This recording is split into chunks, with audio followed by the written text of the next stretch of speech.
자, 오늘 레위기는 14장 1절에서부터 10절까지인데요. 이것이 문둥병의 정결케 하는 날의 율법이다 라는 그 주제로 함께 말씀을 들어보도록 하겠습니다. 우리의 영어로는 This shall be the law of the leper in the day of his cleansing 이라고 했습니다. 자, 우리 하나님 말씀 같이 볼게요. 제가 한 절 읽고 여러분도 한 절 읽고 교독하겠습니다. 여호와께서 모세에게 일러 가라사대 문둥 환자의 정결케 되는 날의 규례는 이러하니 곧 그 사람을 제사장에게로 데려갈 것이요 제사장은 진에서 나가서 진찰할지니 그 환자에게 있던 문둥병 환처가 나았으면 제사장은 그를 위하여 명하여 정한 산새 2마리와 백향목과 홍색실과 우슬초를 가져오게 하고 제사장은 또 명하여 그 새 하나는 흐르는 물 위 질그릇 안에서 잡게 하고 다른 새는 산대로 취하여 백향목과 홍색실과 우슬초와 함께 가져다가 흐르는 물 위에서 잡은 새 피를 찍어 문둥병에서 정결함을 받은 자에게 7번 뿌려 정하다 하고 그 산새는 들에 놓을지며 정결함을 받은 자는 그 옷을 빨고 모든 털을 밀고 물로 몸을 씻을 것이라. 그리하면 정하리니 그 후에 진에 들어올 것이나 자기 장막 밖에 7일을 거할 것이요 7일 만에 모든 털을 밀되 머리털과 수염과 눈썹을 다 밀고 그 옷을 빨고 몸을 물에 씻을 것이라. 그리하면 정하리라. 제8일에 그는 흠없는 어린 수양 둘과 1년 된 흠없는 어린 암양 하나와 또 고운 가루 에바 10분 3회 기름 섞은 소재물과 기름 한 록을 취할 것이요. 아멘. 우리 잠깐 기도하겠습니다. 사랑이신, 은혜이신, 긍휼이신 아버지 하나님, 감사와 찬송과 영광을 돌립니다. 우리가 레위기를 공부할 때 처음에는 그렇게 어려우리라 생각하지 않고 우리가 시작을 하였으나 말씀을 대할 때마다 하나님께서 말씀하시고자 하는 깊고 또 깊은 우리가 헤아릴 수 없는 진리의 말씀을 저희들에게 말씀하여 주시니 감사와 찬송과 영광을 돌립니다. 오직 하나님의 성령이 저희에게 충만하지 않으면 잘 이해될 수 없는 말씀이오니 하나님께서 기왕에 말씀을 주실 때에 하나님의 성령을 더욱더 충만하게 채워주셔서 이 레위기의 그 진리로 담겨져 있는 말씀들이 우리에게 온전하게 야다할 수 있도록 하나님께서 이끌어 주시옵소서. 예수님의 이름으로 기도하옵나이다. 아멘. 자, 오늘은 문둥병에 관한 그 율법에 대해서 얘기를 하는데요. 여기도 그 레위기 12장에서처럼 처음부터 끝까지가 들어 있습니다. 그러므로 참 우리 12장에서 얘기하던 때는 그래도 좀 이해가 쉬웠는데 여기는 그거보다는 조금 더 어렵습니다. 그래서 좀 잘 들으시기를 바라고요. 먼저 이 문둥병을 정결케 하는 율법에 대해서 공부하기 전에 우리가 어제 나눈 말씀을 좀 되새김을 해볼게요. 자, 에트 나병을 보라. 나병은 문둥병이죠. 근데 이제 여기서는 색점이라고 했는데요. 내가를 말하죠. 그러니까 내가는 문둥병이 맞기는 맞아요. 근데 이제 색점으로 나타나는데요.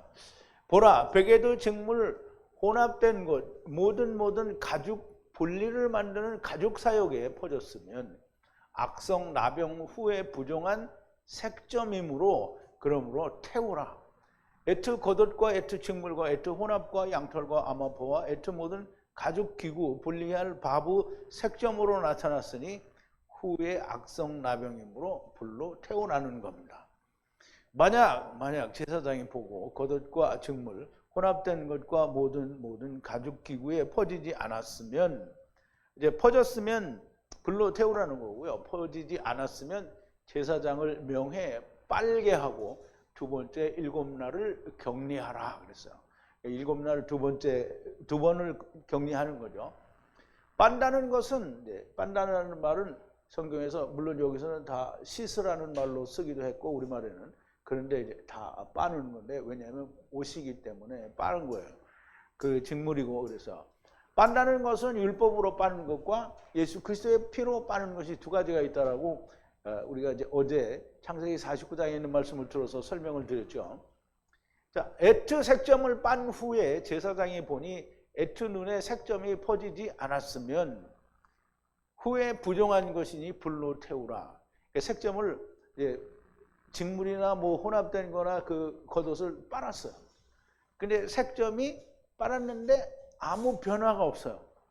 눈에 색점이 퍼지지 않았으면 그러면 이제 부정한 거예요. 그래서 후에 부정한 것이니 또 불로 태우라고 얘기를 합니다.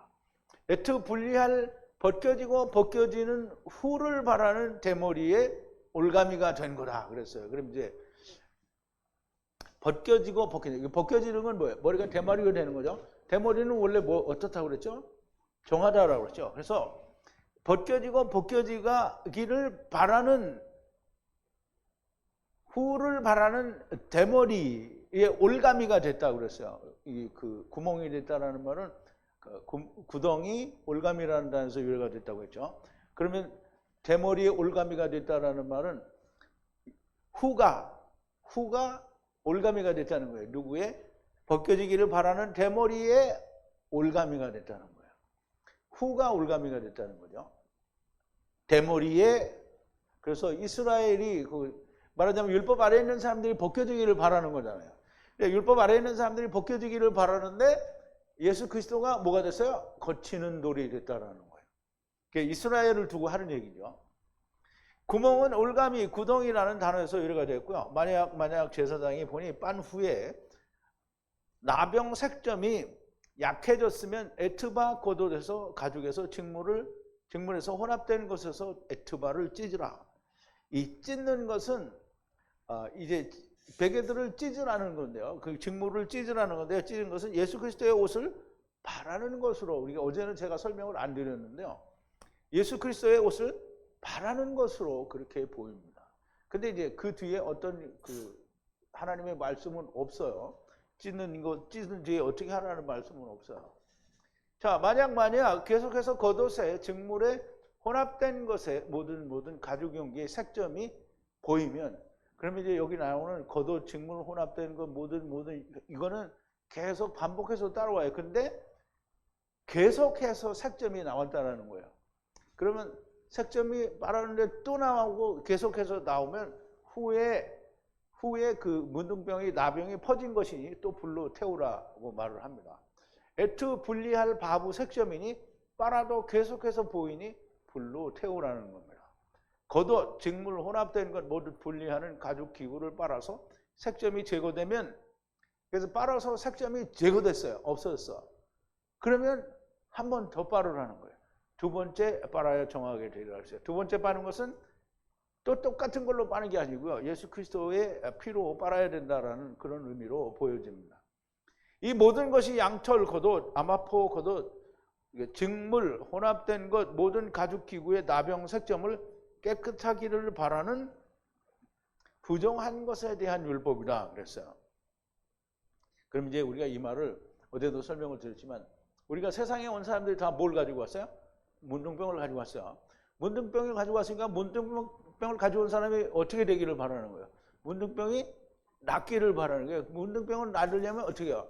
한약방에 가서 약을 줘다가 문둥병 약을 먹어요? 아니면 의사한테 가서 피부에 바르는 연고를 사다가 발라요? 문둥병은 뭘로 치료하는 거예요? 하나님의 말씀으로 치료하는 거예요. 그래서 문둥병은 어떻게 해야 돼요? 죽어야 돼요.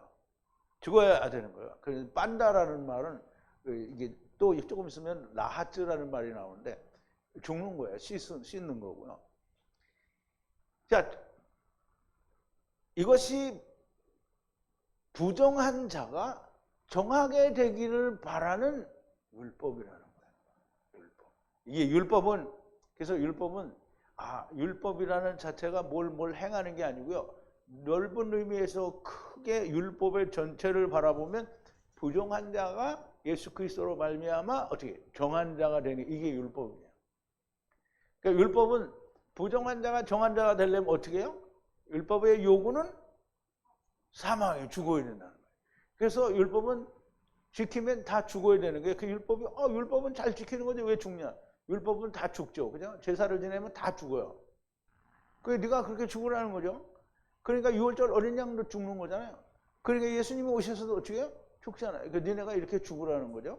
그러면 제사장이 그 이제 제사를 드릴 때 짐승에게 안수하고 죽으면 짐승이 누구 대신 죽는 거예요? 자기 대신 죽는 거잖아요. 그러면 그게 누구예요? 예수를 그리스도를 나타내는 거죠. 자, 이제 1절인데요. 여호와께서 다발을 하사 모세를 향하여 가라사대. 이게 여기는 이제 전에도 늘 얘기했지만 같은 거죠.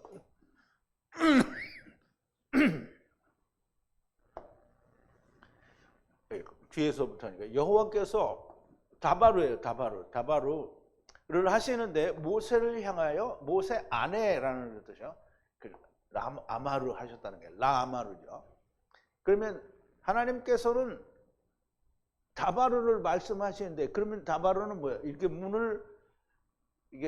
문을 통과 이렇게 집들이 분리해서 나오는데 그거를 이루라는 거죠. 분리해서 나온 거나 들어가는지를 하는 걸 말하는데 그것은 곧 30을 이루는 말씀이 된다라는 뜻이라고 설명을 드렸죠. 여호와께서 다바로 하시는 것은 결국 모세에게 30을 이루라는 것이 된다라는 말씀이고요. 2절인데요.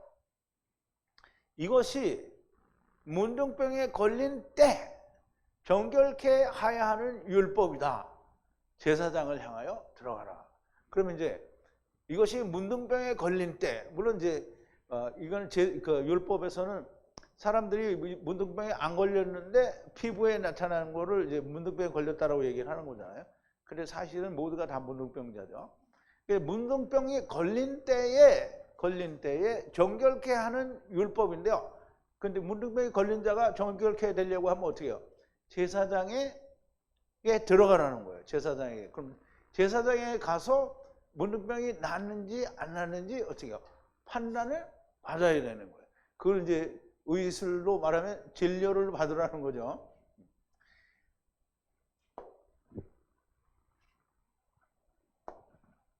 자, 율법으로 하야 하는, 그러니까 이것이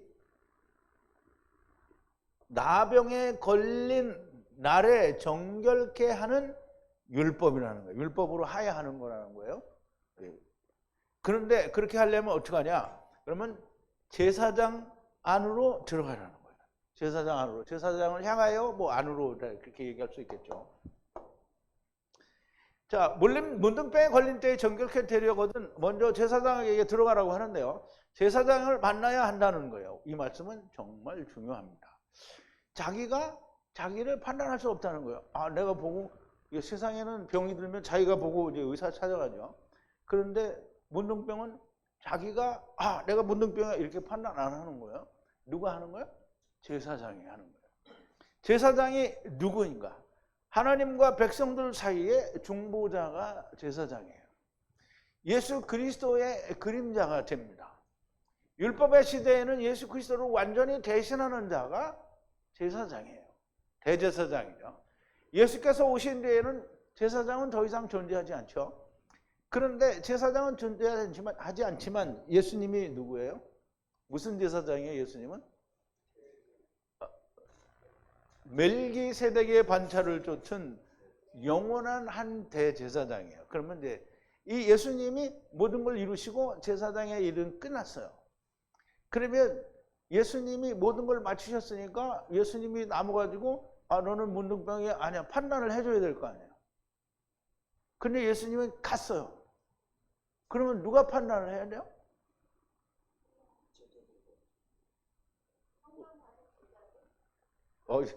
좀 비슷하게 나왔어요. 성령 받은 하나님, 그러니까 예수님이 내가 가고 내가 너희에게 성령을 보내줄 테니 그 성령님과 너희가 내가 해야 할 일을 너희가 하라는 거잖아요. 그럼 이제 보세요. 여러분들 제자가 된다고 했어요? 안 된다고 했어요? 된다고 했죠? 대답 안 한 사람은 안 될 거예요. 된다고 했어요. 그러니까 된다고 한 사람은 뭘 하는 거예요? 이거 하는 거예요. 문둥병인지 아닌지를 가를 수 있어야 안 돼요? 근데 지금 가를 수 있어요? 못 갈라요? 그 아직 제자 안 된 거예요.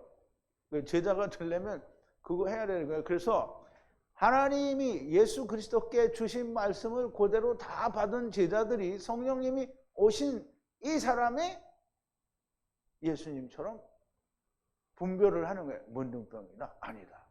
그러면 제자들만 하고 그 다음에 제자들이 다 죽었어. 그러면 누가 해요?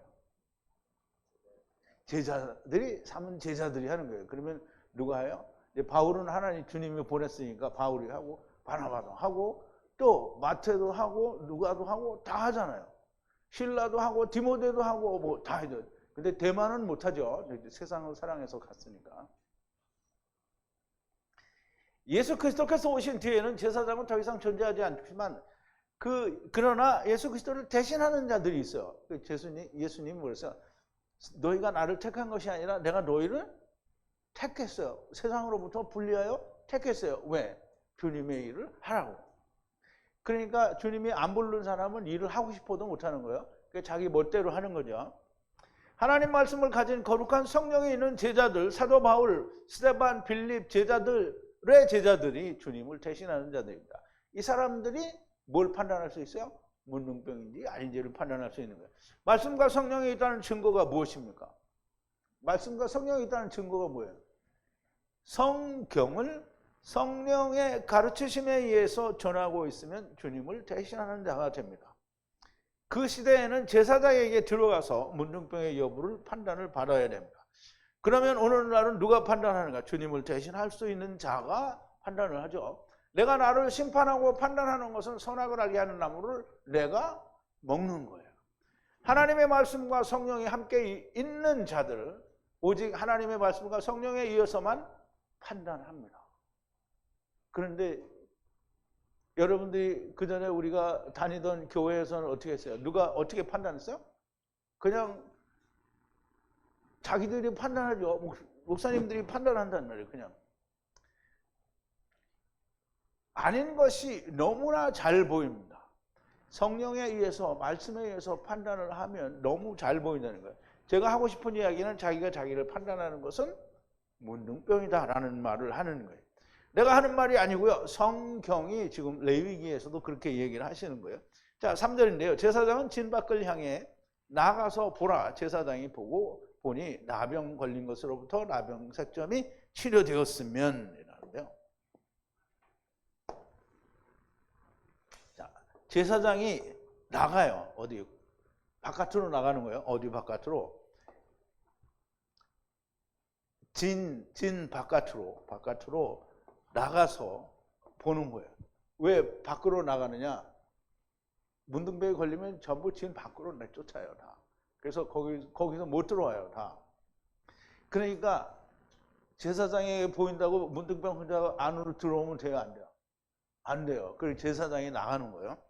제사장이 나가서 보는데요. 제사장이 보는데요. 나병에 걸린 그 나병 색점이 치료가 되었다. 보고 보니 치료가 됐어요. 치료가 됐어요. 그러면 어떻게 정하게 된 거죠? 그러면 어떻게 하라? 이 말이 이제 그 뒷절에 나오는 거예요. 문둥병자는 진 안으로 들어올 수 없으니 제사장이 나가서 진찰을 하고요. 제사장이 보고 보니 나병이 걸린 상태에서 치료가 되었다는 거예요. 이것을 제사장이 판단을 하는 거예요. 레위 족속이 가서 판단하지 않고요. 또 무슨 왕이나 누가 가서 판단하지 않아요. 제사장이 판단하는 거예요. 문둥병이 질병이기도 하지만 영적으로는 자기를 의롭다고 하는 그것이 문둥병이잖아요. 그러니까 제사장이 판단을 해야 돼요. 진찰을 했더니 치료가 됐어요. 자, 그 치료되었으면 어떻게 알아? 4절에요. 제사장이 명하여 정한 산새, 이 산은 우리가 보는 산이 아니고요. 살아있는 산, 새 둘과 정한 백향목과 분홍실과 우슬초를 취하라 그랬어요. 그러면 우선 보죠. 제사장이 명하여 이제 취하라는 거예요. 그러니까 정한 자, 치료된 자를 명해요. 이게 명령한다면 그에게 명령하는데 뭐 하라고? 취하라고 명령을 하는 거예요. 무엇을 취하라? 살아있는 새 두 마리예요. 둘. 이 새는 이게 찌포림인데요. 찌포림. 이 찌포라의 이 복수형이에요. 그래서 두 마리라는 말이죠. 그러니까 찌포림인데요. 그리고 삼목이라고 했는데 백향목이에요. 백향목 나무, 정결한 백향목 나무, 그리고 진홍구더기, 그 다음에 우슬초로 해서 진홍구더기는 율법을 만드는 재료들을 말하는 거예요. 무슨 모든 율법을 말하는 거고요. 이것들을 취하래요. 근데 취해서 뭘 하는지를 알아야 될 거 아니에요. 그죠? 그러면 이제 우선 백향목과 분홍실 구더기, 분홍구더기 실이죠. 분홍실, 그 다음에 우슬초, 이게 다 누군지 알아야 돼요. 백향목은 누구를 말하죠? 예수님을 말하죠. 그리고 또 율법 자체가 예수 그리스도를 말하는 거죠. 그리고 우슬초는 뭐예요? 우슬초로 뭘 찍어요? 예수 그리스도의 어린 양의 피를 찍어요. 그러니까 다 예수님을 말하는 거예요. 자, 무엇을 할지는 모르지만 정한 살아있는 새 두 마리와 정결한 백향목과 우슬초를 취하라고 명합니다. 누구에게 명하는 거예요? 문둥병에서 치료된 자에게 명하는 거예요. 그러면 누가 이런 걸 다 가져와야 돼요? 문둥병에서 치료된 자가 가져와야 돼요. 정한 살아있는 작은 새 두 마리와 백향목과 우슬초를 취하라고 명하는 것이고, 정한 살아있는 작은 새 두 마리는 카탄과 가도를 말씀하는 걸로 이해가 됩니다. 백향목은 방주이니까 예수 그리스도를 말하고요. 분홍실은 율법을 말하고 우슬초는 유월절 어린 양의 피를 적시는 것이니 예수 그리스도를 뜻하는 것이 됩니다. 이것들을 취하라는 거예요. 이것들을 다 취하라는 거예요. 그럼 이것들을 취하라는 말은 예수 그리스도를 취하라는 거예요. 물론 이거는 율법의 때니까 아직 이루어진 예수님은 없지만 그 예수 그리스도를 나타내는 그런 것들을 다 취하라는 거예요. 그런데 그것만 취하는 게 아니고 살아있는 새 두 마리를 취하라는 거예요. 살아있는 새 두 마리를 취하는 거예요. 그러면 그거를 이제 어떻게 하라는지 알아야 될 거 아니에요? 5절인데요. 제사장은 명하여 애초 작은 새 하나를 흐르는 물 위에 질그릇 안에서 살해하고 그랬어요. 이제 여기 살해하다가요. 다음에 나가면 또 깊이 생각하는 걸로 바뀌어요. 7919로 바뀌어가지고. 근데 이 안에는 똑같이 샤트가 되는데요. 그래서 이거 또 지웠어요. 전번에 한번 이거 틀려놓고 보니까 자꾸 이제 그것만 나오면 다시 보게 돼요. 자, 이제 어쨌든 제사장이 명령을 해요. 누구에게 명령하겠어요? 이제 정결케 된 사람에게 명령하는 거예요. 하나, 작은 새 하나를 작은 새를 살해하라는 거예요. 잡으라는 거죠. 어디서 잡느냐? 여기 이제 흐르는이라는 말인데요. 사실은 이 말 자체가 살아있는이라는 뜻이에요. 네피시 하이 그럴 때 이 하이를 쓴 거잖아요. 그런데 우리가 흐르는이라고 번역을 했는데 사실은 물이잖아요. 물, 흐르는 물이니까 물은 뭐죠? 말씀이죠. 말씀. 그러면 이제 우리가 흐르는 물을 살아있는으로 바꾸면 어떻게 돼요? 살아있는 말씀. 그 말씀 위에 흙으로 만든 거예요. 흙으로 만든 게 모든 게 다 흙으로 만들었죠. 그런데 흙으로 만든 그릇이에요. 우리가 쓸 수 있는 그릇, 그게 누구야? 사람이죠. 그릇을 안에서 살아있는 말씀 위에 질그릇 안에서 이 작은 새 하나를 잡으라는 거예요. 그러면 질그릇 안에서 잡으니까 질그릇과 함께 죽는 거예요.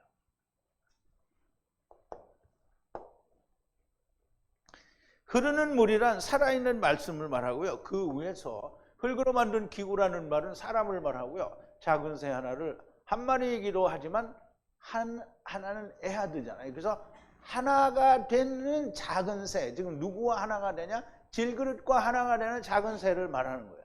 이 새를 잡으라고 명령하는 거예요. 죽이라는 거죠. 이 새는 살아있는 말씀 위에서 질그릇과 함께 죽는 거고요. 백향목, 분홍실, 우슬초와 함께 죽는 거예요. 자, 6절인데요. 애초 작은 살아있는 새를 에트하 바에트 백향목과 바에트 분홍실과 바에트 우슬초를 함께 취하고 살아있는 말씀 위에 살해하고 살해한 작은 새의 피와 에우탐 바에트 바에트 살아있는 새를 찍어서 이렇게 돼요. 적신다라는 뜻이에요. 여기 이제 7919 돼 있죠. 이게 똑같이 샤투인데 여기는 다 신중히 생각하는 뭐 이런 걸로 돼 있어서 다 지우고 7819로 고쳤고요. 사례하다 사례하다. 그래서 여러분들 원고를 다 고쳐줬으니까 이렇게 갔을 거예요. 자, 에트, 해, 찌포로예요. 찌포로. 이게 찌포로가 누구냐면 새잖아요. 여러분 모세 아내 이름이 뭐예요? 시포라죠? 시포라가 찌포라 이거예요. 근데 이 찌포르의 여성형이 찌포라예요. 그래서 시포라예요, 그게. 그러니까 우리말로는 이제 시포라 이렇게 되어 있는데 그게 아니고요. 이게 찌포라, 그러니까 작은 새예요.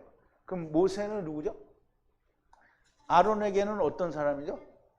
아론에게는 하나님 같은 자예요. 그럼 하나님의 아내예요. 그럼 누구예요?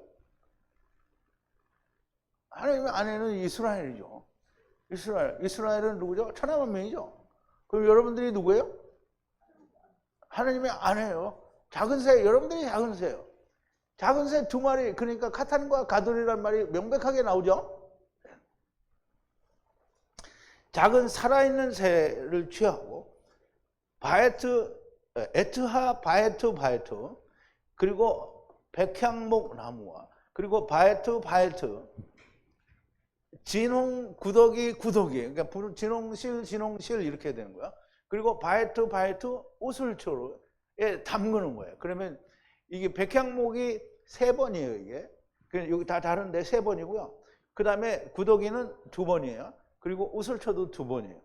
그러면 백향목 나무는 처음에는 3대를 다 커버를 하는 거예요. 그 다음에는 2번 커버를 하는 거예요. 처음과 2번째 커버. 이러한 예수 그리스도, 즉 예수 그리스도를 나타내는 이런 것들과 함께 그거를 이제 물에 담그는 거예요. 어떤 걸, 이 물은, 그러니까 이제 생각을, 이 피 위에 담근다. 이렇게 생각하면, 그러면 해석이 안 돼요. 이것들에게 이걸 담그는 거예요. 어떤 걸 담그냐? 에우탐 바에트 작은 살아있는 새. 2마리 중에 하나는 안 죽었잖아요. 이거를 또 살아있는 물 위에 살해하고 살해한 작은 새의 피를 함께 적시는 거예요. 어디 예수 그리스도에 적시는 거예요. 이건 그냥 얘 죽으면 안 되잖아요. 얘 혼자 죽으면 어떻게 된 거예요? 예수님과 상관이 없어요. 그러면 이것과 함께 죽는 거예요. 그러면 이 피도 함께 죽고 살아있는 것도 함께 죽어요. 그러니까 이 피로 죽은 건 함께 죽었으니까 어떻게 돼요? 카탄이죠. 얘는 같이 죽지만 피가 없잖아요. 죽지 않은 거잖아요, 아직. 그러니까 얘는 뭐예요?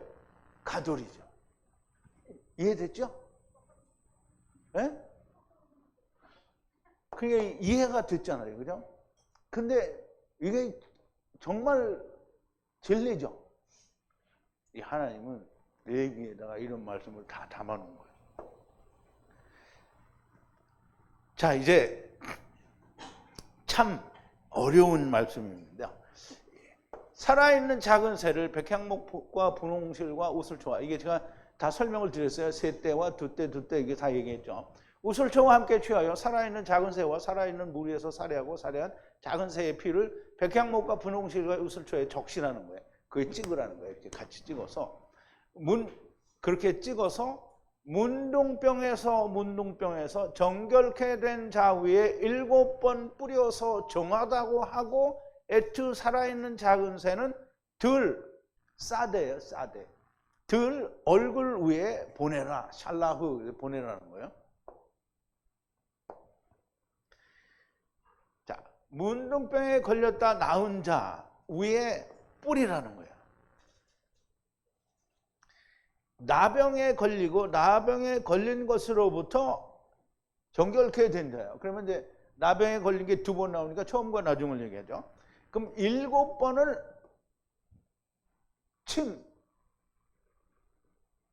침으로 뿌리라는 게 탐이죠. 팜으로 뿌리라는 거예요. 7번을. 그러면 정결케 되리라는 거예요. 그렇게 하면 나병에서 나은 자가 어떻게 되는 거야? 정결케 된다는 거예요. 이렇게 정결케 된다는 거예요. 그런데 살아있는 찌포르, 에트 찌포르는 보내라는 거예요. 샬라흐, 어디로 보내라? 사데, 사데는 어디를 말해요? 이스라엘을 말하죠. 그럼 이스라엘은 어디로 가요? 율법을 지키는 데를 말이죠. 사데 위에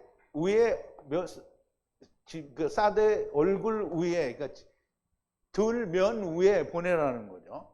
그럼 왜 보내겠어요? 가서 뭐 하라고? 살아있는 게 그 가면 뭐예요? 율법을 지키라는 거죠. 또 지키라는 거예요.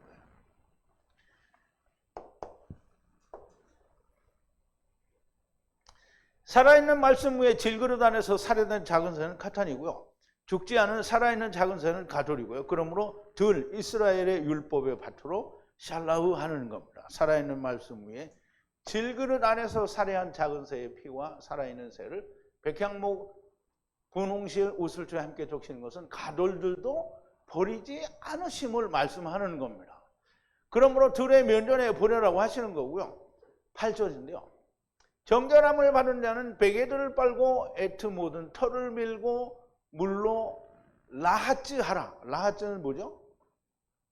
하느님이 에노시 세 분이 창세기 18장에 아브라함을 만나러 왔어요. 그랬더니 아브라함이 물을 조금 가져올 테니 발을 씻으시고 준비한 거를 드시고 가라는 거잖아요. 거기 기대어 계시고. 그러면 그때에 이 발을 씻는다는 게 라하즈예요. 그럼 우리가 사람이 물에 나를 씻는다 그럴 때는 라하즈예요. 그럼 이제 그 라하즈는 뭐냐면 침례를 말하는 거죠. 정하게 하는 걸 말하는 거예요. 라하즈 하라, 정하리라. 그 후에 진 안으로 들어오라. 장막 밖에서 7일을 거하라.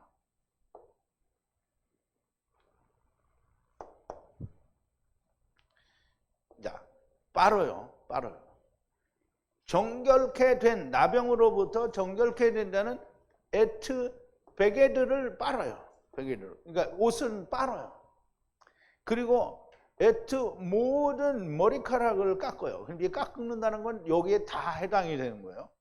그리고 물로 자기를 라하즈 씻으라는 거예요. 그러면 정할이라는 거예요. 그 다음에 어디로 가냐면 천막을 향하여 들어가는 거예요. 그러니까 진을 향하여 들어가라는 거예요. 후에 정결케 된 후에 진을 향하여 들어가고 그 들어간 진을 향해서 진이지만 장막 아니에요. 장막에 못 들어가는 거예요. 장막 밖에서 거하라는 거예요. 얼마 동안? 7날 동안. 그러니까 진 안에는 들어왔어요. 근데 장막에는 못 들어갔어요. 밖에서 7일을 거하라는 거예요. 7일을 야샤부 하라는 거예요. 그럼 야샤부 하면서 뭘 하겠어요? 뭘 하면 될 것 같아요? 네?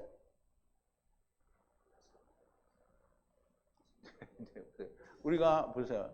이게 그러니까 우리가 요한복음 공부했잖아요. 우리가 예수 그리스도와 더불어 함께 죽었어요. 그러면 죽고 아주 죽는 거예요? 아니면 우리가 다시 살아요?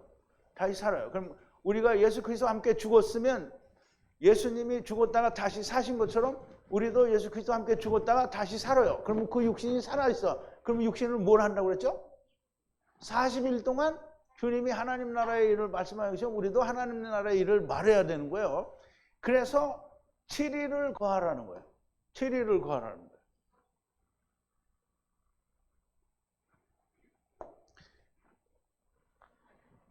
정결함을 받은 자는 베개들을 빨고 모든 털을 밀고 몸을 죽이라는 거예요. 모든 털을 밀어서 이거 여러분들이 털이 있어요, 없어요 지금? 머리 있는데 머리털 다 있는데 없어요? 대머리예요? 대머리예요. 다 대머리예요. 몸을 죽이라는 것이고 후에 진안으로 들어오고 진안에서 7날을 거하라는 거예요. 7날은 뭐예요? 7날은 안식. 그러니까 완전한 걸 이룰 때까지. 그럼 누가 완전한 걸 이루어요? 나는 예수 그리스도로 말미암아 안식이잖아요. 그러면 내가 안식을 다 마칠 때까지 예수 그리스도 안에서 안식을 육신에 있는 동안에 육신이 맞춰지는 걸 그걸 7일이라고 하는 거예요. 그러면 내가 40일을 맞췄어요. 그러면 7일이 나한테는 끝난 거예요. 그럼 아직 안 끝난 사람, 나는 끝났어. 그러면 이제 나는 끝났으면 세상이 끝나요? 아니면 아준홍 형제님이 아직 살아있어요? 아직 살아있죠? 그러면 나는 이제 7일이 끝났어요. 그럼 아준홍 형제님 아직 7일이 남았어요. 아직 얼마인지 모르지만 아직 7일이 남았단 말이에요. 그러면 7일이 남은 사람은 계속 7일을 사는 거예요. 누가? 주님과 함께 죽은 사람은 계속 7일을 사는 거예요. 그래서 그리고 지난해서 7날을 그렇게 거하고 정결함을 받은 자들은 7날 동안 일을 해야 된다라는 거예요. 아직 장막 밖에서 거하면서 아직 육신 가운데 있으면서 7날 자기 안식의 날, 곧 육신을 벗는 날까지 하나님의 일을 한다는 뜻이 있고요. 자, 이제 9절인데요. 7번째 날이 하야하고 하야할 때, 그럼 이제 육신이 죽잖아요. 그럼 이제 안식이 끝났어요. 이게 육신, 세상에 있을 때의 그 육신으로서의 안식이 끝났단 말이에요. 7번째 날이 하야하고 하야할 때, 그러면 이제 7번째 날이 나한테는 왔어요. 그래서 하야했잖아요. 그죠? 그러면 다음 사람한테 또 하야하잖아요. 그러니까 하야하고 하야할 때 계속 나가는 거예요. 하야하고 하야할 때 에트 머리의 에트 모든 털을 또 밀고 바에트 수염 바에트 눈의 눈썹 바에트 모든 털을 밀고 에트 베개들을 빨고 에트 바사르를 몸을 나지 하라는 거예요. 정하게 되리라. 그럼 이제 이렇게 정하게 되면 더 이상 일을 안 해요. 끝나는 거죠. 자, 하야하고 하야할 때 7번째 날이 오고 올 때, 하야하고 하야할 때, 나타나고 나타날 때 깎으라는 거예요. 에트 모든 머리카락, 에트 머리에 모든 머리카락이요. 바이트 수염과 바이트 눈썹, 눈의 눈썹을 말하죠. 그리고 바이트 모든 머리카락, 모든 털을 말해요. 모든 털을 깎으라는 거예요. 그리고 에트 베개들을 씻으라는 거예요. 그리고 또 물로 살을 에트 몸을 어떻게 해요? 라하즈 하라는 거예요. 라하즈. 근데 여기는 이제 아예 살을 라하즈 하니까 몸이 확 들어가는 거예요. 그렇게 이제 죽으면 어떻게 해요? 정하게 된다. 그럼 이제 아브라함 품에 가 있는 걸 말하는 거예요. 아브라함 품에 이제 정한 거예요. 다. 누구가 된 거죠? 나사로가 된 거예요. 그럼 여러분들은 나사로예요. 나사로. 7째 날이 하야하고 하야한다. 데리고 가고 또 데리고 가는 일이 발생한다라는 것이고요. 머리와 모든 털, 수염, 눈의 눈썹 등 모든 털을 다 밀고 베개들을 빨고 에트 바사르를 물로 침례를 하라. 곧 죽는다는 것을 말하는 거고요. 자기의 7일을 마치면 누구나 자기의 안식 곧 아브라함 품으로 간다라는 것을 이야기하는 겁니다. 왜냐하면 다음은 또 8번째 날이 나오기 때문입니다. 8일째 되는 날을 말씀하시기 때문인데요. 자, 10절인데 마지막 절입니다. 8번째 날에 온전한 어린 양 둘과 온전한 해의 딸 한 암양 기름 섞인 소재 곡식가루 10분 3을 기름으로 하나 로그를 취하는 것이다 그랬어요. 자, 8번째 날이에요. 8번째 날은 항상 새하늘과 새 땅이라고 그러죠.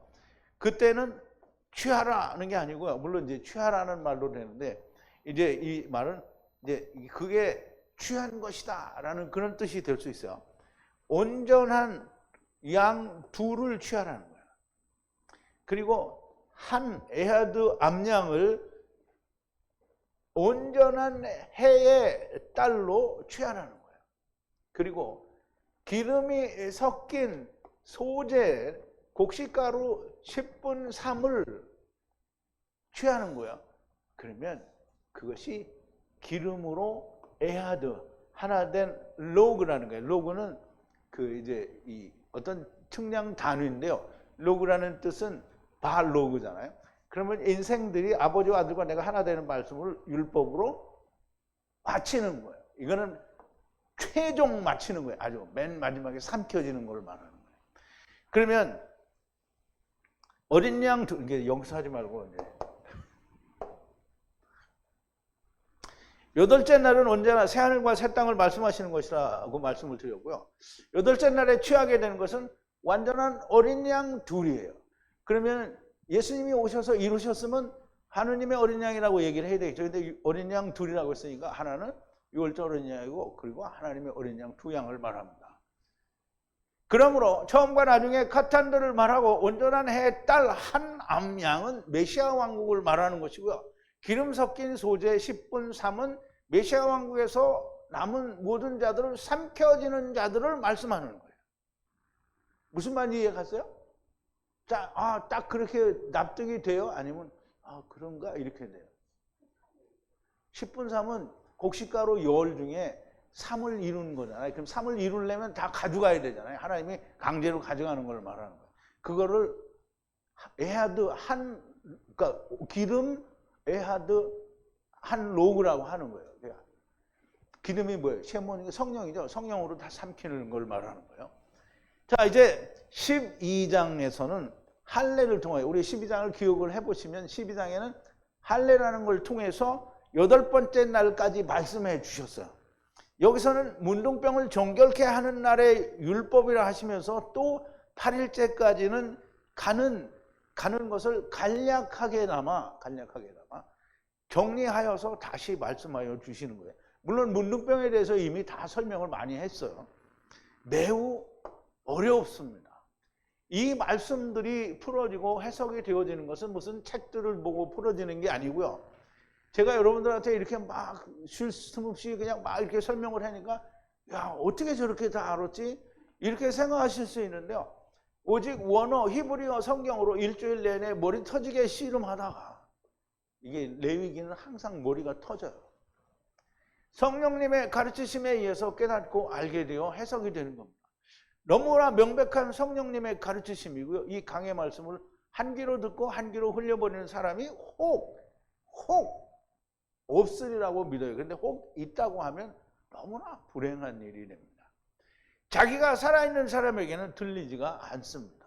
다른 성경도 마찬가지겠지만 이 레위기는 너무나 놀라운 하나님의 말씀이 됩니다. 깊고도 오묘한 진리의 말씀입니다.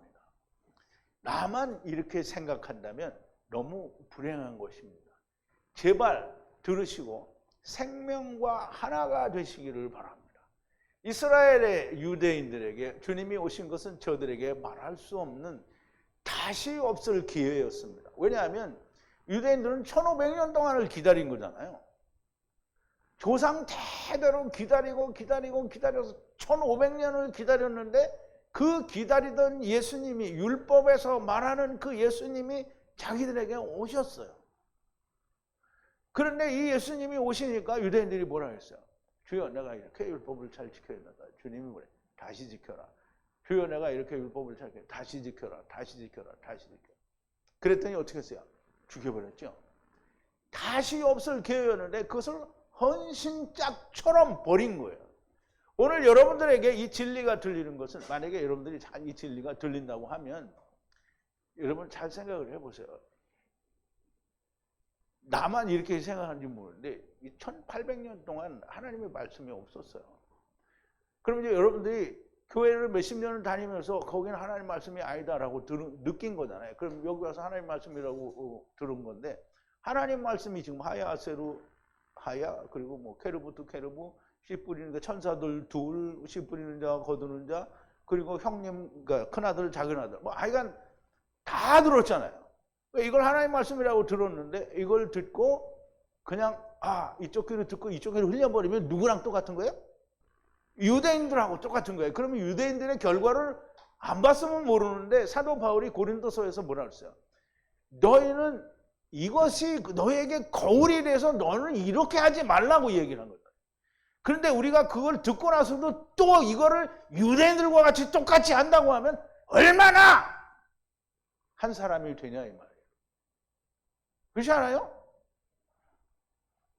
오늘 여러분들에게 이 진리가 되는 것은 여러분들에게도 다시 없는 기회가 됩니다. 그러니까 유대인들처럼 되지 마시고 하나님의 음성이 들리니까 하나님 앞에 아무 조건도 없이 무조건 엎드려요. 꼬꾸라지라는 말. 그러면 어떻게 해요? 하나님이 책임을 지는 거예요. 내가 나를 책임지는 게 아닙니다. 유대인들처럼 되지 마시고 우리 하나님 앞에서 엎드린 자들이 되기만을 간절하게 바랍니다. 기도하시겠습니다. 사랑이신 우리 아버지 하나님, 감사합니다. 이 놀라운 말씀들을 이 암흑의 시대에 어려운 어두움의 세계에 우리가 존재할 때 하나님께서 이 말씀이 들리게 하셨습니다. 이 말씀이 우리에게 들릴 때 우리는 이 말씀을 한쪽 귀로 듣고 한쪽 귀로 흘리는 자가 아니라 이 말씀이 들려졌으니 우리가 아버지 앞에 온전히 엎드리는 자가 되게 하여 주시옵소서. 예수님의 이름으로 기도하옵나이다. 아멘.